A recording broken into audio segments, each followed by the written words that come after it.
Hello বন্ধুরা, আবারও একটা মিনি ব্লগে তোমাদের সবাইকে স্বাগত। তো অনেক দিন পর চলে এসেছি নৈহাটিতে অরবিন্দু রোডে। তো দেখো এখন হাঁটতে হাঁটতে যাচ্ছি বড়মার মন্দিরের কাছে। তো যেতে যেতে বড়মার আগে যেসব ঠাকুরগুলো পড়ে সেই সব ঠাকুরের প্রস্তুতি তোমাদেরকে দেখাবো আজকে। তো চলো, প্রথমেই চলে আসলাম বেচাকালীর কাছে। তো দেখো এখানে মায়ের মুখ কিন্তু সুন্দরভাবে মাটি দিয়ে লাগানো হয়ে গেছে মাটি। আর দেখো কত সুন্দর লাগছে এখনও। তারপরে হাঁটতে হাঁটতে যাচ্ছি বড়মার কাছে। যাওয়ার আগে আর একটা ঠাকুর পড়ে, আরও দুটি ঠাকুর পড়ে, সেগুলো তোমাদেরকে দেখাবো। তো দেখো হাঁটতে হাঁটতে চলে আসলাম গাজাকালীর কাছে। তো এই মায়েরও কিন্তু এখনও মুখশ্রী করা হয়নি।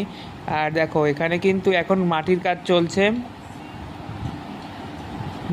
চলছে। এখানে কিন্তু রাত্রেও কাজ হচ্ছে। দেখো কত সুন্দর। আর এখানে কিন্তু মায়ের একটা ফটো দিয়ে ব্যানার টাঙানো আছে, এইরকম দেখতে হয় প্রতি বছর মাটাকে।